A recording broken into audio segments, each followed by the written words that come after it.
Perdón. ¿Qué tal? ¿Cómo están? Muy buenas noches a todas y todos. Espero que estén muy bien en esta tarde y por supuesto siempre es un gusto estar con ustedes. Hace algunos días se presentó por el Ejecutivo Federal lo que se conoce como el paquete económico, que es un conjunto de diversas iniciativas de ley y por supuesto también del presupuesto, del proyecto de presupuestos de la Federación para el ejercicio fiscal del año que viene. Así es que se proponen modificaciones a la ley de ingresos, a distintas leyes fiscales y, por supuesto, en relación con esto, desde la otra parte, eh, la propuesta de aquello para lo que se va a destinar el presupuesto público. En esta tarde nos vamos a centrar en el presupuesto de egresos para el 2023 y para esto simplemente para puntualizar algunas ideas y enmarcar el contenido de la tertulia, se han formulado por parte del Ejecutivo Federal una serie de afirmaciones que tendremos oportunidad de detenernos un poco más en ellas. Por ejemplo, la afirmación de que no se está contratando deuda y, por supuesto, para conocer con exactitud si esto es así, si no es así, y si efectivamente hay contratación de deuda, cuáles son los montos de la deuda, no hay más que consultar el presupuesto de egresos o la ley de ingresos que se establece sea aquello que se va a destinar para el pago de deuda, si disminuye el pago de la deuda en relación con el ejercicio que tenemos actualmente, o bien si se aumenta, si en el caso de los ingresos se prevé la contratación de deuda o la adquisición de deuda y en qué montos, o afirmaciones tales como los ahorros. Se dice nunca antes como ahora hemos ahorrado y hemos ahorrado tal cantidad. Bueno, pues por supuesto habrá que ver el presupuesto de egresos. Por otra parte, uno de los elementos centrales de la política es la austeridad, lo cual supone que tendríamos un gobierno más barato. Bueno, tendríamos posibilidad de ver si efectivamente el gasto público disminuye o se mantiene, aumenta. Si aumenta es que entonces no estamos gastando menos, es que estamos gastando para algo y habría que ver para qué se gasta.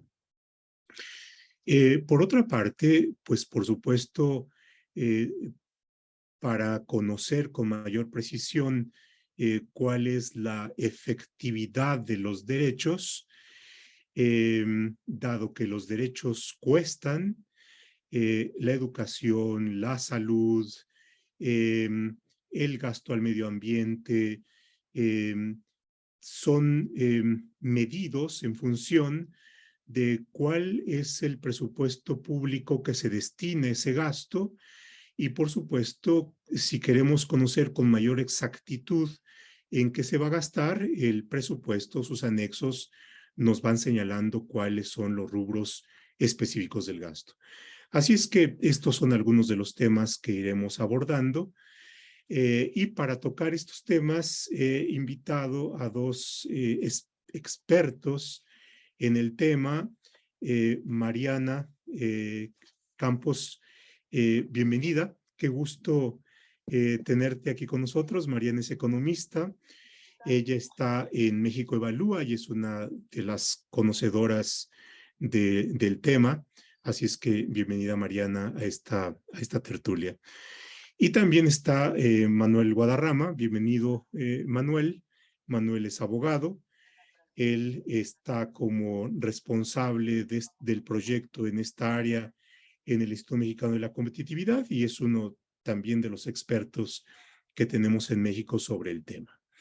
Así es que, pues, Mariana, Manuel, bienvenidos a esta tertulia y será un gusto aprender de ustedes y que nos cuenten o que nos expongan de manera más detallada estos temas. Y para entrar en materia, me gustaría plantearles como un primer tema de acercamiento a la cuestión. El presupuesto de egresos nos dice muchas cosas, nos dice cuestiones macro, pero también nos va estableciendo cuestiones micro.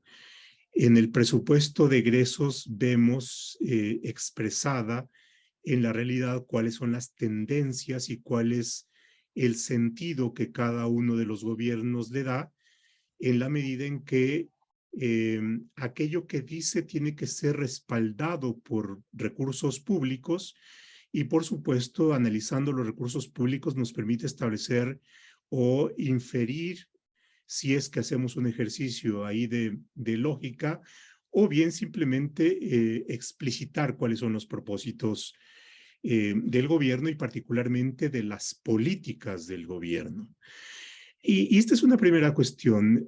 Ustedes que conocen y han leído detalladamente el presupuesto, ¿hacia dónde apunta la política gubernamental si es que lo vemos desde el lente del enfoque presupuestal?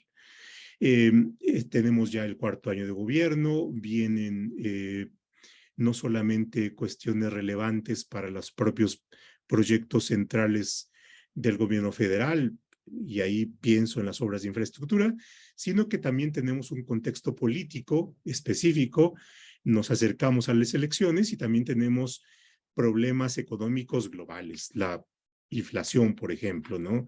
En esta primera lectura, ¿ustedes cómo ven el presupuesto? Gracias, doctor Roldán. Mariana, un gusto estar por acá. Pues bueno, en efecto, lo primero que yo diría es que el presupuesto, sin duda, es la norma, y sabiendo que tenemos público, justamente abogados principalmente, yo diría que el presupuesto es la norma más importante de las finanzas públicas y que, como lo decía, profe, va a moldear cómo entendemos el Estado, qué visión tenemos de la administración pública, define las prioridades, define cómo vamos a estar en términos de la implementación de las políticas públicas que hagan efectiva a estos derechos que están incorporados en tratados o en la propia Constitución. Sin duda sí vemos en este presupuesto, en este proyecto de presupuesto 2023, que hay una tendencia a incrementar aquellos programas sociales que han redituado, al menos políticamente o inclusive electoralmente, pues para la administración actual. Programas relacionados con becas, programas relacionados con las pensiones de adultos mayores, más recursos a temas de jóvenes construyendo el futuro, por ejemplo, otros programas que han implementado por parte de la Secretaría de Trabajo. Entonces, en general, lo que vemos en una primera apreciación, pues es que sin duda no es un presupuesto que practique la austeridad, o al menos no en todos los ámbitos. Sí está como muy acotado en donde se han hecho recortes, porque sí se han hecho recortes importantes a lo largo de estos 4 años de la administración, pero hemos tenido incrementos también en aquellas prioridades que desde el Ejecutivo Federal pues, se han señalado, como las grandes obras de infraestructura, el Tren Maya, la refinería de Dos Bocas, el aeropuerto de Santa Lucía, este proyecto de corredor interoceánico. Entonces, en estos grandes proyectos, pues sin duda seguimos viendo mayores recursos, una apuesta muy importante por el sector energético, Pemex y la Comisión Federal de Electricidad, en donde se les habían dado muchos recursos, prácticamente un barril sin fondo de recursos, y que, pues bueno, mantienen también buena parte del destino de estos recursos. Yo diría también nada más en esta primera intervención que en este presupuesto, pues sin duda siempre es importante ver qué sucede en la discusión. En los últimos presupuestos, prácticamente los diputados, que es facultad exclusiva de los legisladores, en este caso solamente de los diputados el presupuesto, no hemos visto que haya grandes modificaciones a la propuesta del Ejecutivo. Se priorizan estos grandes programas sociales, estas grandes obras, y hay recortes en otras partidas, ¿no? Veíamos que ya hay problemas en temas de materiales y suministros para que funcionen las oficinas, que ha habido un achicamiento de algunas estructuras administrativas en dependencias, en algunos organismos, también en entes autónomos. Entonces, pues hemos visto que sigue existiendo este gran poder del Ejecutivo al momento de plantear este proyecto de presupuesto y que además pues también está acompañado de esta serie del paquete económico, de los criterios generales de política económica, que también perfilan un optimismo generalizado en cómo van a estar los temas económicos a nivel nacional y a nivel internacional. Se estima un crecimiento del 3% para el país, aunque pues prácticamente todas las estimaciones señalan que llegará entre 1.5 2, inflación que seguramente la Secretaría estima que llegaremos nuevamente a niveles de 3.2% el siguiente año, lo cual pues parece bastante irreal a lo que estamos viendo actualmente. Y también, como mencionaba en su intervención, doctor Roland, hay un tema que en este presupuesto sí destaca mucho, que es la deuda pública. El presidente ha mencionado en muchas ocasiones que no se contrata deuda pública y esto pues simplemente no ha sido así. Se ha contratado deuda pública y en este año tenemos el mayor incremento de deuda pública que hemos registrado al menos en una década.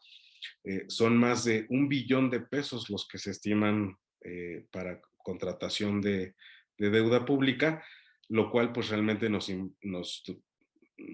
indica que no son suficientes los recursos que por sí mismos se están generando a través de los impuestos o a través de los ingresos petroleros. Muchísimas gracias, Manu. Mariana, un primer acercamiento desde tu perspectiva. Sí, bueno, primero como antecedente me gustaría comentar que México tiene una política presupuestaria atípica en relación a pues, las democracias que hay en el mundo, ¿no? Obviamente la distancia en términos de pesos y contrapesos en relación a la toma de decisiones del presupuesto en países desarrollados, pues hay mecanismos muy avanzados que aquí obviamente no tenemos. Hay prácticas ya institucionalizadas, instauradas, que aquí desconocemos, ¿no? O ni siquiera acariciamos tener pronto. Pero también tenemos diferencias con países similares, es decir, con cierta inmadurez institucional, con todavía mucha discrecionalidad en el gasto. Pero México verdaderamente es atípico y esto lo digo porque la Secretaría de Hacienda tiene amplísimas facultades para modificar el presupuesto que aprueba la Cámara de Diputados. Y esto a mí siempre me ha parecido que va en contra de la Constitución, quien claramente le da la facultad exclusiva a la Cámara de Diputados. Entonces, la Secretaría de Hacienda, de entrada, lo que hace es que se aprueba el presupuesto y después emite un presupuesto modificado, que yo no sé quién la faculta para eso, porque la Constitución no, e incluso la ley de responsabilidad hacendaria, la ley federal de presupuesto y responsabilidad hacendaria, permite una modificación extrema sin rendir cuentas, pero incluso dice que cuando sea para mejorar el cumplimiento de objetivos. Pero cuando hace el modificado Hacienda, realmente no le rinde cuentas a nadie sobre cómo va a mejorar el cumplimiento de objetivos. Entonces, a mí me parece que esto es muy importante considerarlo porque el Ejecutivo puede hacer cambios muy importantes en el presupuesto que aprueba la Cámara de Diputados sin tener que explicar y rendir cuentas y a un costo político muy bajo. Y esto es muy importante porque entonces podemos terminar con un presupuesto muy diferente o por lo menos en algunos temas muy diferente a lo que se aprobó. Eh, y definitivamente, pues entonces esta discusión que se está dando en este momento, pues no tiene tanto valor. Entonces, ¿qué termina pasando? Que pues incluso el Ejecutivo puede mandar presupuestos con datos que no van a suceder porque puede modificarlo en algún momento, ¿no? Esto yo creo que es bien relevante.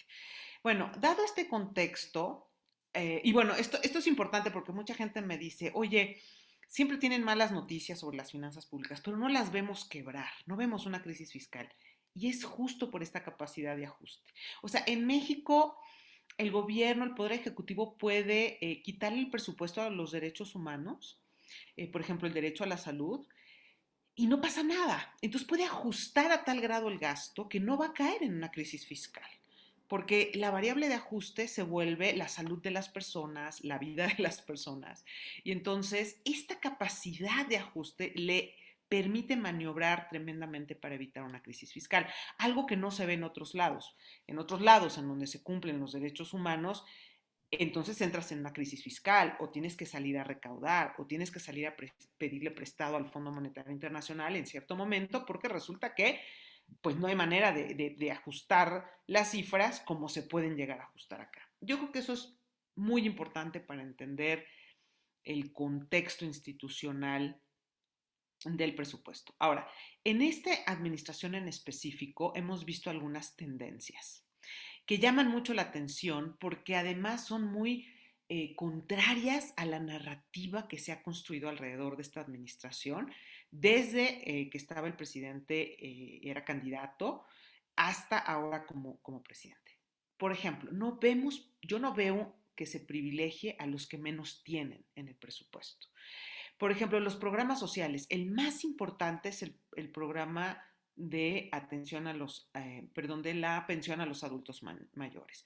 Este programa no le llega a quien menos tiene. O sea, no le llega más a quien menos tiene.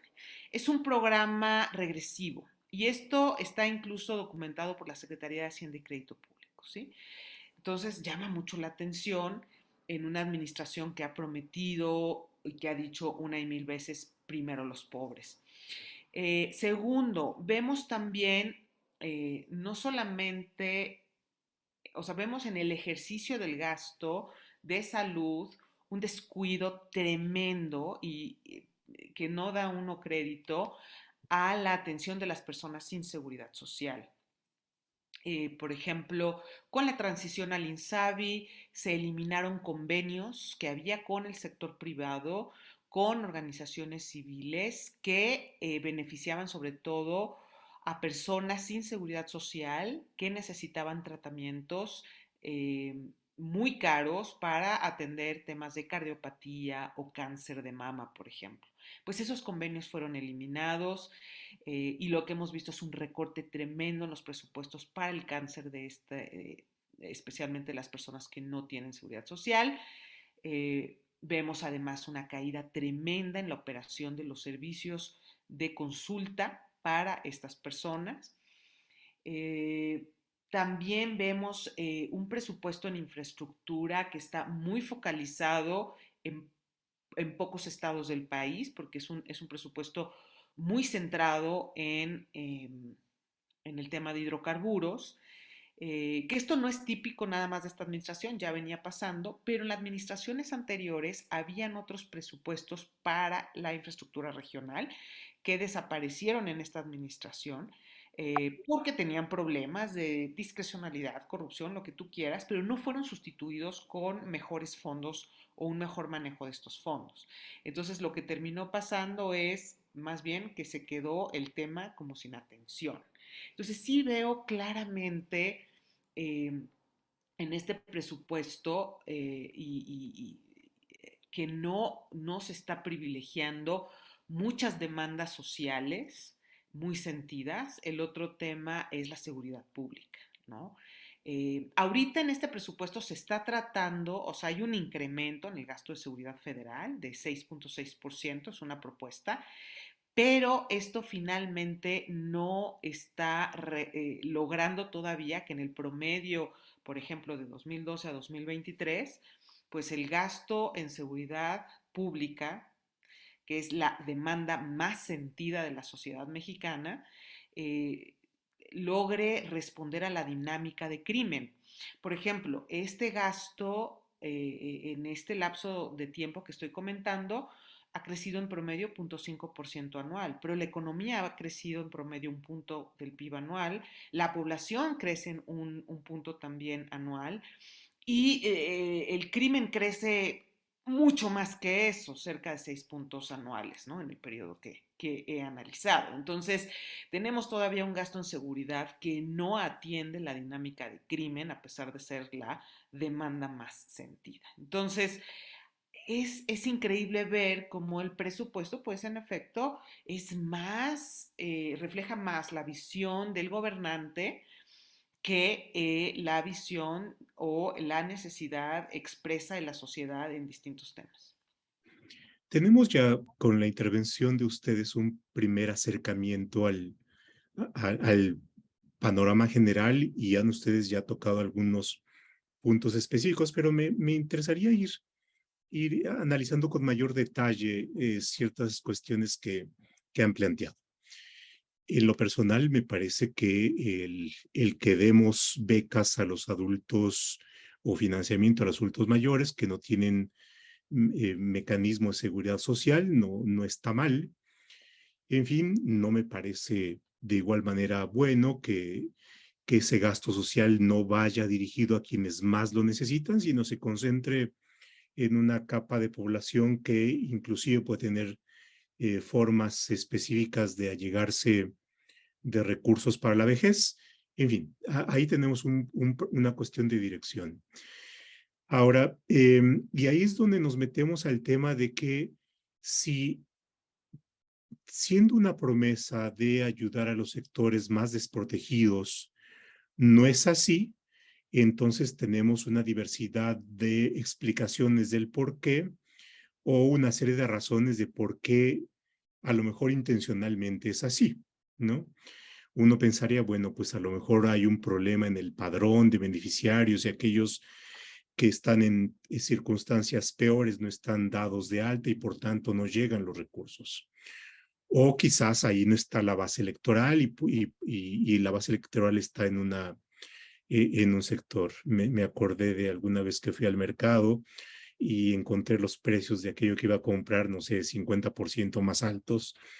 Y entonces me quejaba ahí con el marchante y le decía, oiga, pues como que no se está viendo la mejoría, ¿no? Y dice, no, yo estoy muy contento. ¿Y por qué está muy contento? Dice, porque me está llegando mi pensión, ¿no? Entonces, por supuesto, los datos económicos que nos podrían preocupar por la inflación y demás pueden verse compensados por el hecho de que alguien reciba su pensión y eso es un motivo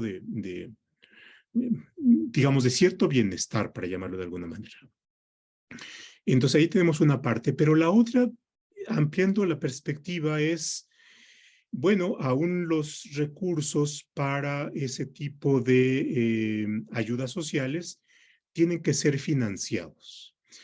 Y cuando vemos en perspectiva el financiamiento para ese gasto social, la cuestión adquiere otros matices, ¿no?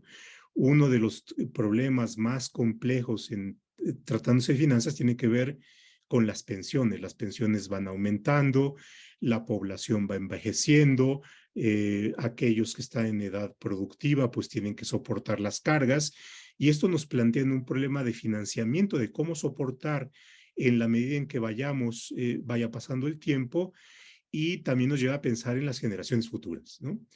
Entonces, ¿cuál es la perspectiva que ustedes tienen al respecto? Y ahí me quedaría simplemente para ampliar un poco la visión sobre uno de los aspectos que han tocado ustedes. Mariana. Sí, a ver, yo creo que, eh, ¿cómo lo ponemos en perspectiva? A ver, a mí, y me encanta la idea de que podamos a través del presupuesto resarcir algunos de los déficits o pasivos sociales que se han ido creando. Pero me parece que la política, por ejemplo, que va dirigida a no condicionar los programas sociales o a no sujetarlos a una focalización, realmente ha sido una decisión del gobierno. O sea, una decisión, ellos dicen pensada, ¿no? Pero a lo que voy es una decisión que ha sido considerada como la mejor. Y los padrones sociales existían, ¿no? Y se hacían a partir de la información del INEGI. Entonces surge pues una nueva forma de entregar estos programas sociales en donde a mí me parece que lo que se privilegia más que a la persona que se tiene que beneficiar, se privilegia la velocidad, se privilegia que sea una herramienta que además me llama la atención porque finalmente benefician mucho a la clase media y el presidente siempre ha tenido un tema con la clase media, ¿no? Lo hemos visto. Él sabe que es la clase más difícil de convencer políticamente, sabe que en muchos estudios de política es la clase que en los distintos países cambia de preferencia política de derecha a izquierda con mayor frecuencia, es menos leal a sus preferencias políticas, entonces pareciera ser que fuera casi que a propósito, o sea, yo lo pondría ahí que no es claro que sea como un tema de una deficiencia o sí, de una deficiencia, sino es, yo creo que tiene una cierta intención. Y hemos visto que la manera y la velocidad con la que se puede gastar en programas que no están condicionados no se compara con la velocidad de gasto de los programas que sí están condicionados, ¿no? Porque si tú le dices al beneficiario, mira, para yo entregarte la beca del niño, tú tienes que cumplir además con ciertas visitas al doctor, tú tienes, ¿no?, que cumplir con ciertos indicadores de peso y talla, de que el niño está comiendo, que el dinero se está invirtiendo en su comida. O sea, hay unos ciertos requisitos que toma tiempo verificar. Entonces, lo que hemos visto, por ejemplo, en esta administración es que, y este año fue muy claro, cuando fue la revocación de mandato y vinieron también, fue un año electoral y tuvimos varias elecciones en gubernaturas, al primer trimestre del año se había gastado, se adelantó el gasto de los programas sociales y se había gastado casi, o sea, 40% de su presupuesto aprobado en marzo, lo cual fue muy conveniente, ¿no? Y Que excepcional, es excepcional. es excepcional. Entonces, otro de los problemas que vemos es la transparencia cuando están ahorita, se presupuestan estos programas. La pensión para adultos mayores no viene con su referencia geográfica de en qué estado se va a entregar, ¿no? Qué cantidad de apoyos, sino viene todo clasificado como si se fuera a entregar en la Ciudad de México. Cuando la ley de responsabilidad hacendaria obliga al gobierno a que entregue la información de su ubicación geográfica. Y además, pues, ¿cómo no lo vamos a saber con el censo del INEGI? Ya sabemos dónde están las personas mayores que no cuentan con, por ejemplo, una seguridad social formal, ¿no? Que serían, en principio, las personas a las que tú quieres llegar para darles esta pensión. Entonces, no tenemos realmente como una falta de información, más bien tenemos una falta de rendición de cuentas. Entonces, yo creo que muchas de las deficiencias son más bien no ganas de rendir cuentas y una manera específica de hacer política, política pública que no necesariamente responde al tema de los derechos, sino a cuestiones de interés político, a captura del presupuesto, en fin, no sé si con esto contesté algo. Sí, sí. Y me gustaría aprovechar lo que dices para abundar con él sobre lo siguiente. Salud, por ejemplo. En salud tenemos un contexto en el cual parece que se va a abandonar la solución dada, entre comillas, en los 4 años previos con la creación del INSABI, que sustituyó al Seguro Popular. Pero ahora viene la apuesta por bienestar, el IMSS Bienestar, ¿no? Que es como la solución a las 2/3 partes del sexenio. En el presupuesto, ¿cómo se refleja esto? Tú ves que la creación del IMSS Bienestar está respaldada presupuestariamente en la magnitud que esperaríamos debería estar para hacer frente a la enorme tarea que es llevarnos a Dinamarca en el sistema de salud, ¿no? No, claramente pues no llegamos a niveles que nos permitan tener un sistema de salud universal para todas las personas, que justamente independientemente de si tienen alguna prestación de seguridad social o no, tengan este tipo de servicio de salud. Y hay una frase que a mí me gusta bastante porque refleja lo que es el presupuesto en este sentido, que es la diferencia entre una mera promesa y un derecho es un presupuesto de por medio.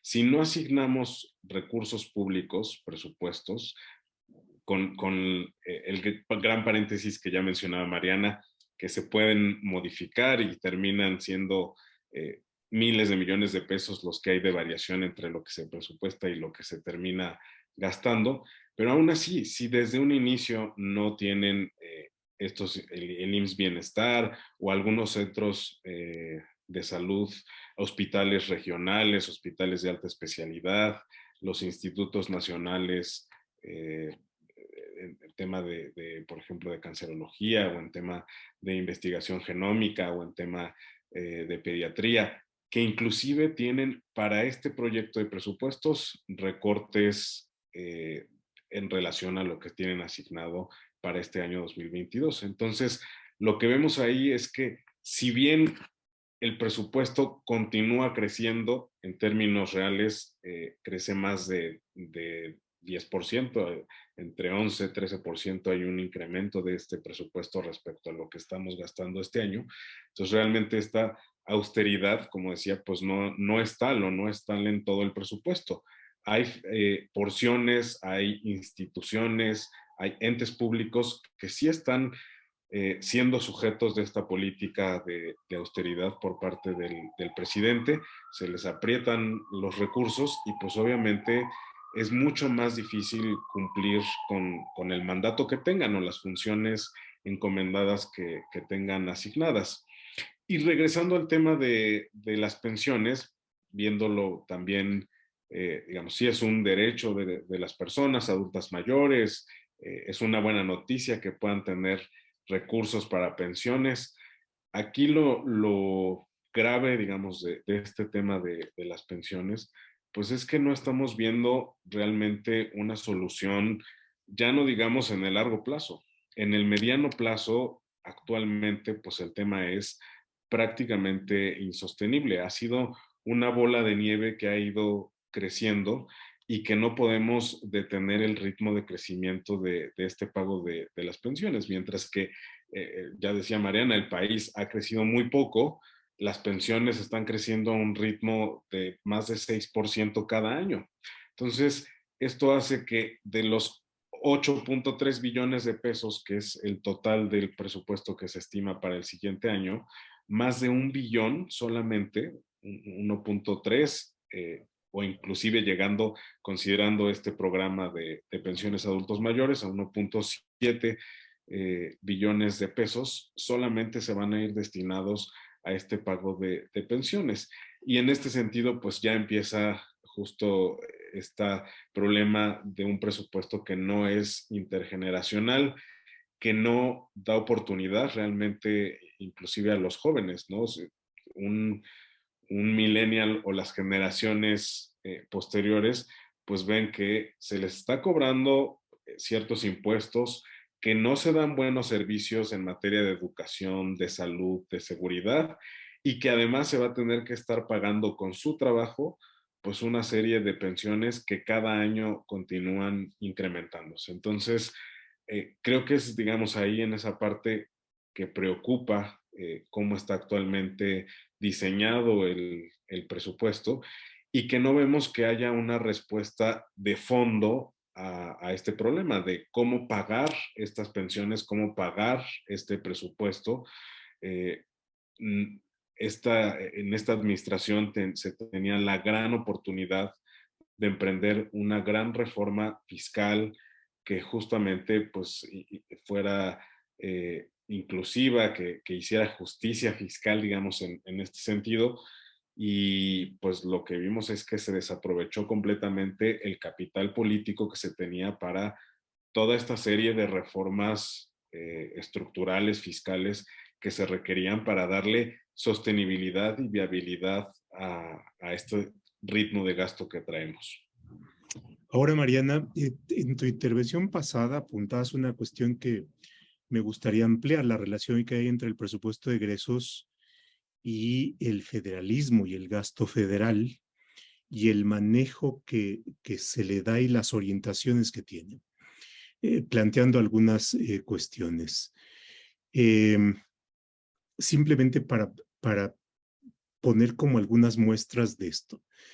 En la creación del IMSS Bienestar, su decreto de creación establece que el IMSS Bienestar va a tener, entre otras eh, cuestiones que van a formar su patrimonio y su haber, las aportaciones que le hagan los estados al IMSS Bienestar.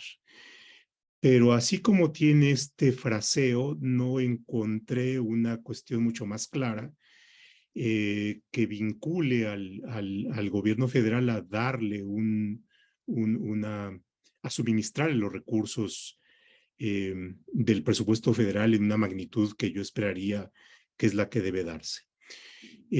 Cuando vemos la empresa esta de litio de México, se crea, uno esperaría que le den también un presupuesto para tomar en serio la función de esta empresa y por tanto de dotarla de recursos a la altura de la encomienda que tiene, pero cuando uno lee el decreto, y ahí confieso no he llegado a ese punto en el presupuesto para ver si se establece algún rubro específico de financiamiento, pero cuando uno lee el acuerdo de creación, pues bien, ve uno también muy tímida el suministro de recursos, ¿no?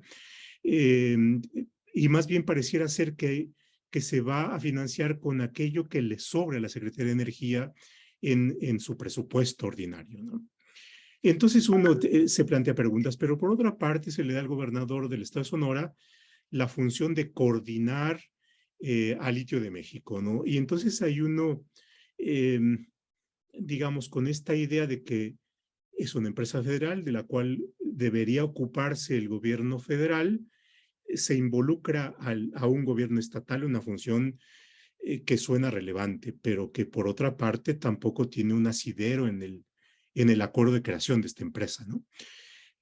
Pero planteo esto simplemente como a modo de ejemplo de, de, de por una parte, cómo el presupuesto tiene una serie de cuestiones que lo ligan con los estados y por supuesto el presupuesto federal es una fuente de financiamiento, de hecho la más importante para los estados, y esto se presta también a un manejo político en relación con los estados y que se aumenta con lo que tú mencionabas anteriormente, que tiene que ver con la discrecionalidad del Ejecutivo y con la discrecionalidad de la Secretaría de Hacienda para hacer ajustes en el camino, ¿no?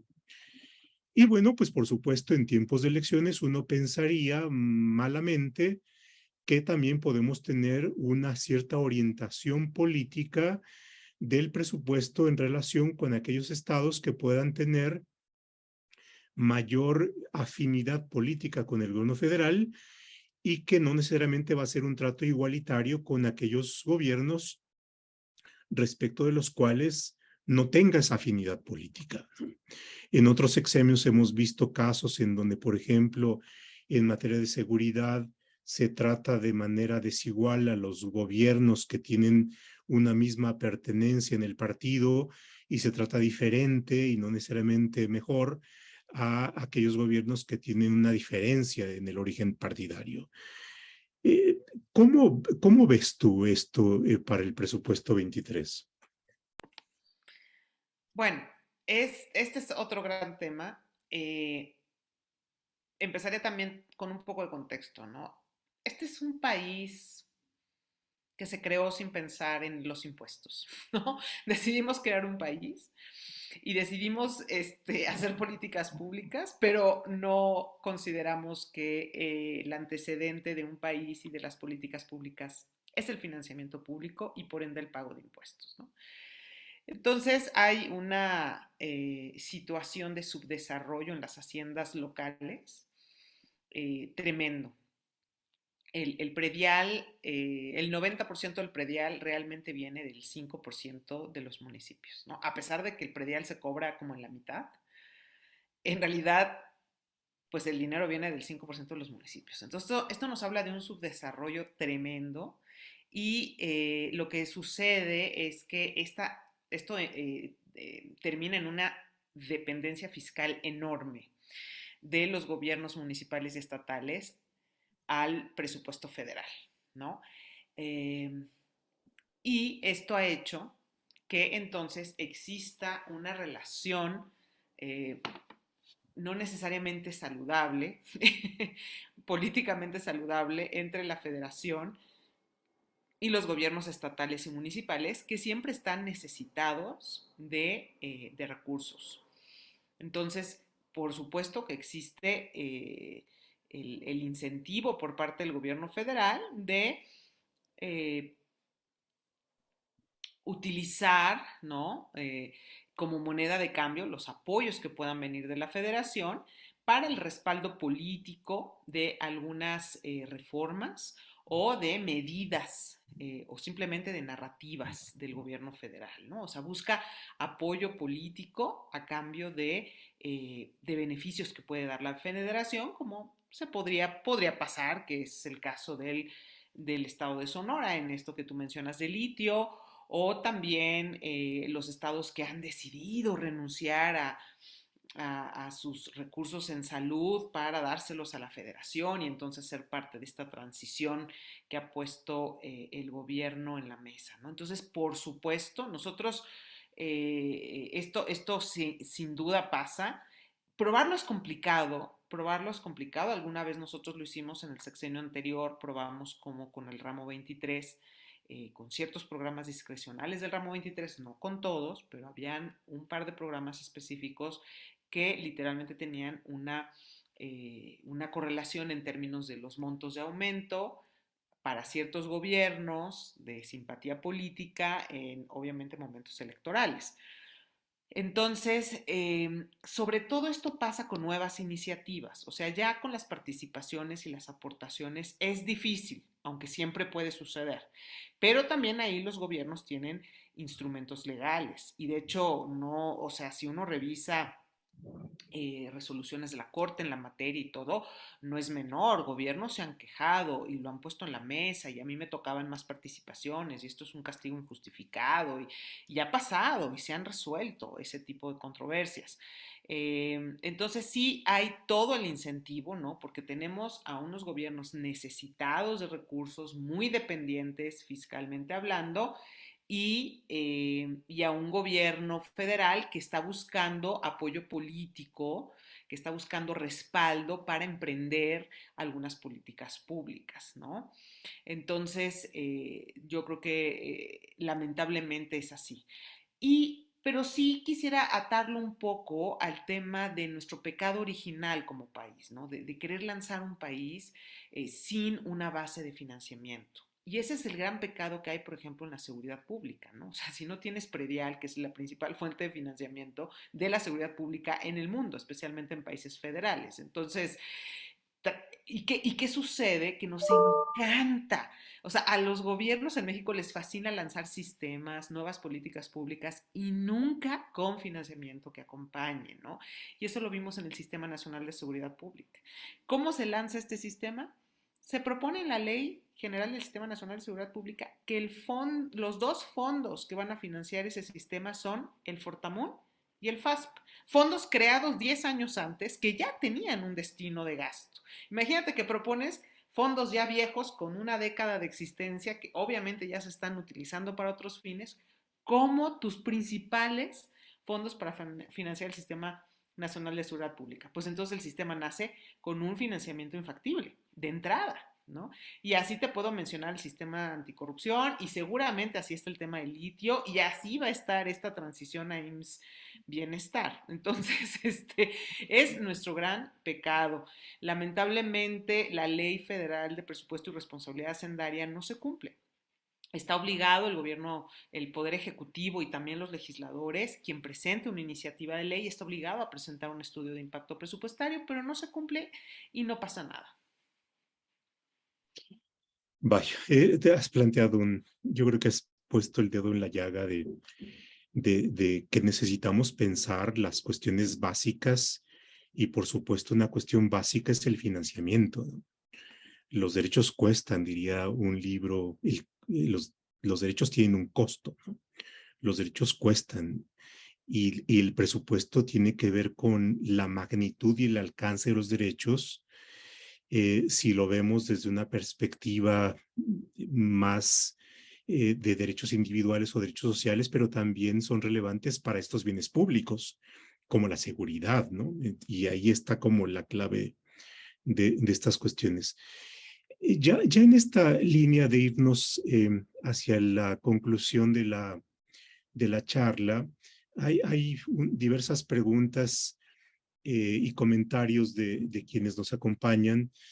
Y yo quisiera aprovechar parte de las preguntas con esta idea. Bueno, hemos planteado los problemas. Ahora, si queremos ser parte de la reflexión más constructiva del país y de qué es lo que y de qué cuestiones es necesario pensar y de algunas ideas que es importante tomar en consideración para colocar aquello que Mariana dice que nos falta como, como parte de la columna vertebral, es, bueno, entonces, ¿cuáles son aquellas cuestiones que tenemos que discutir y cuáles pueden ser las piezas que tenemos que colocar en la construcción de un país más democrático, plural y por supuesto que dé mejores resultados y que no esté sujeto como a las, bueno, es inevitable, pero que no esté tan sujeto a las veleidades sexenales, sino que tengamos un piso común, una vertebración común,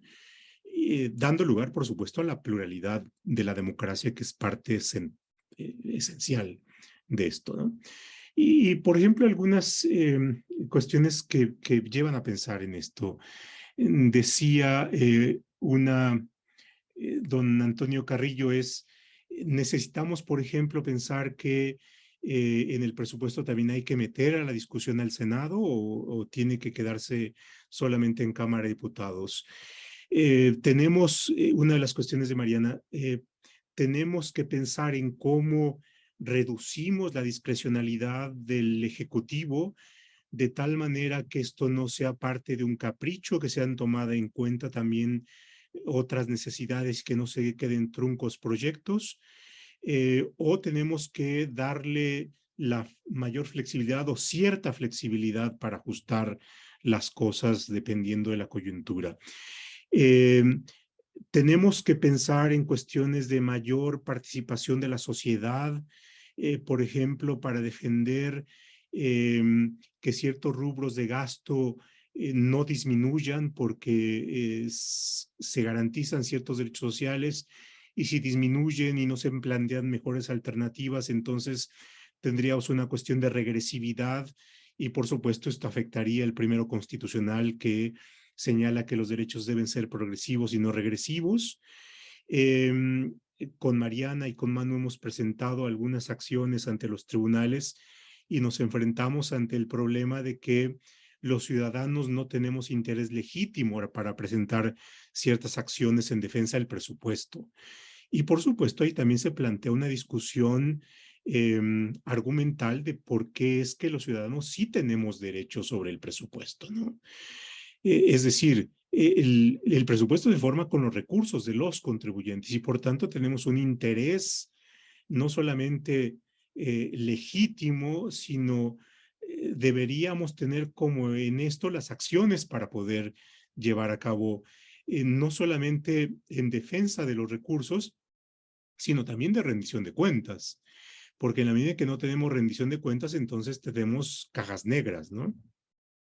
Y si tenemos cajas negras, entonces tenemos barriles sin fondo, ¿no? Y no podemos hacer el seguimiento. En fin, son algunas de las cuestiones que yo les dejaría para esta última parte de la charla. Y por supuesto, ahí hay otras preguntas que se van formulando por por nuestro auditorio. Pero adelante, Manu.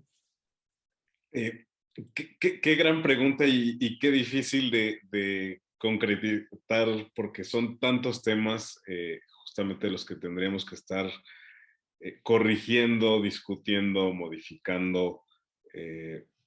Digo, la facultad exclusiva de los diputados pues se ha defendido a capa y espada, inclusive ha habido reformas que van en ese sentido, por ejemplo, respecto al nombramiento de los altos funcionarios de Hacienda o la ratificación del mismo secretario de Hacienda, en donde se reitera pues esta facultad exclusiva de los diputados como representantes del pueblo.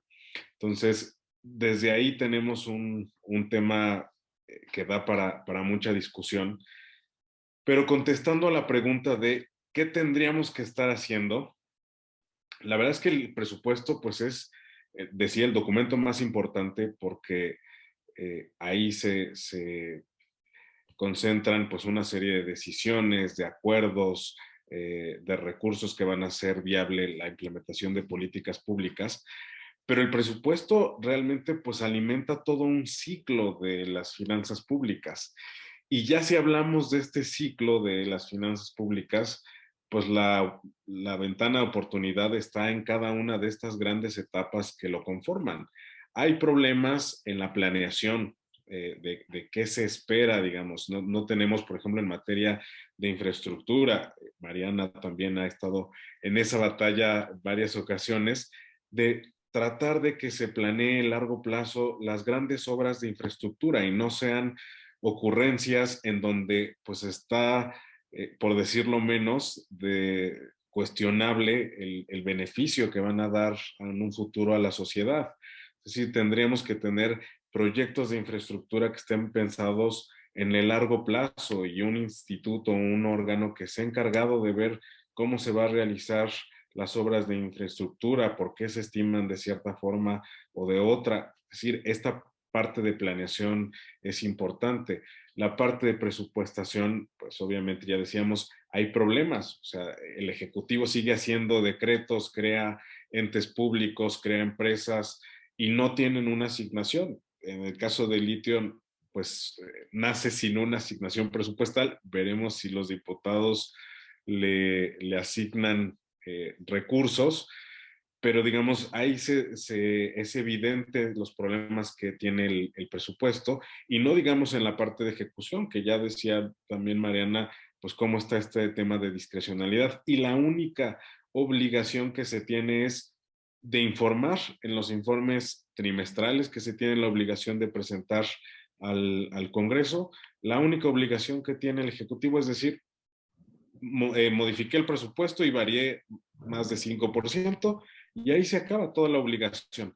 Entonces, sí necesitamos todavía apretar los candados. Muchas veces decimos, la legislación está bien, pero al momento de implementarla no se puede.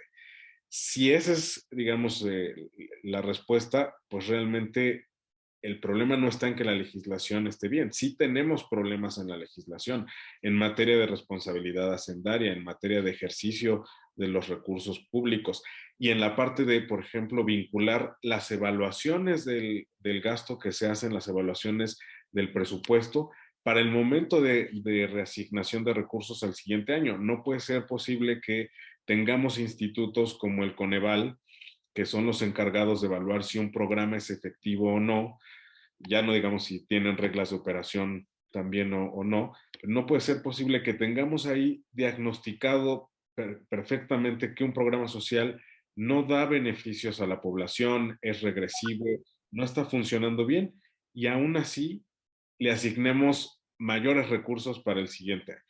Entonces, en todo el ciclo, digamos, del presupuesto, creo que hay grandes áreas de oportunidad que se tendrían que modificar paralelamente a lo que decía Mariana del pecado original, esta gran reforma que realmente pues mejore todo el tema contributivo. Ya México dejó de ser un país petrolero en el sentido de que sus mayores recursos no vienen del petróleo, vienen de nuestros impuestos. Entonces, sí tendremos que prestar atención, pues, la forma en la que vamos a pagar estos impuestos, estos derechos, que finalmente pues, se transforman en recursos públicos y claramente como ciudadanos sí tendríamos pues, un interés de verificar que esto se cumpla, ¿no? Que el presupuesto se termine cumpliendo. Mariana. Eh, José, yo creo que sí es muy importante garantizar financiamiento al cumplimiento de los derechos humanos en México. Estas amplias facultades de las que yo hablo, de modificar el presupuesto aprobado, no están balanceadas con rendición de cuentas. Entonces, creo que sí necesitamos acotar los espacios de discrecionalidad y para hacerlo necesitamos impulsar una colección de mecanismos. Número uno, cotizar las políticas públicas. O sea, este es un elemento muy claro antidiscrecionalidad. ¿Cuánto cuesta cumplir con cierta meta? ¿No? Por ejemplo, ahorita en la transición INSABI a IMSS Bienestar. El IMSS Bienestar viene con deficiencias desde 2014 en términos de su propia operación. ¿Sí?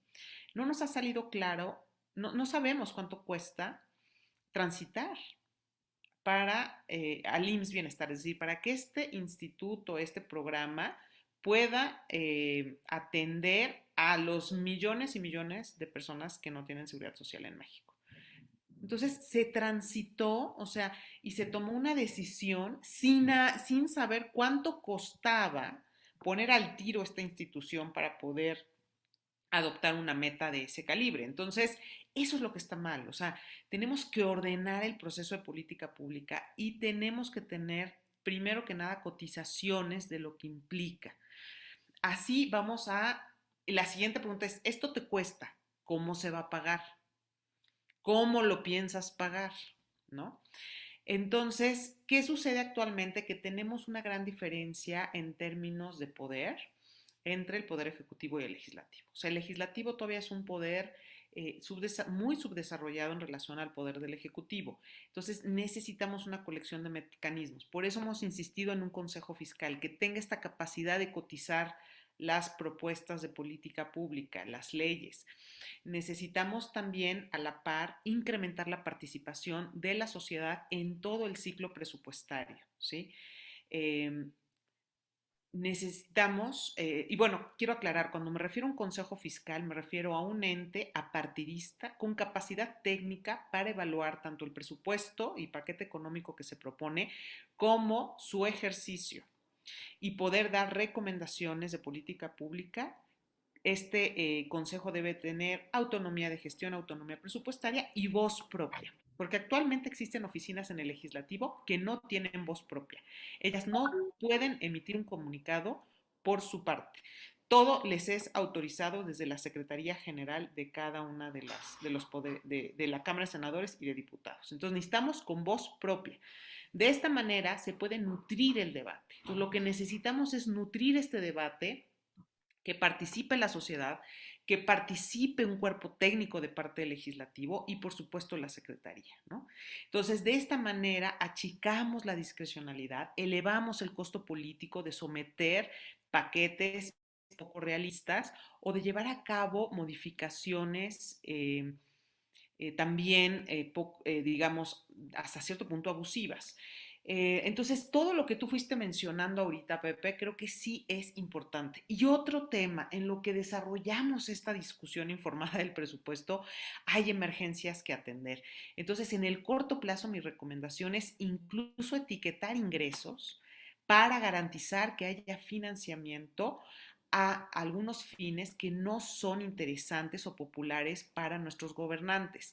Me refiero como a ciertos proyectos de salud, a la atención de personas sin seguridad social, a la inversión en infraestructura y mantenimiento de infraestructura. Por ejemplo, no es nada atractivo para los gobernantes invertir en el mantenimiento de infraestructura porque no sale en la foto, porque nadie se entera de lo que estás haciendo, por ejemplo, en el drenaje.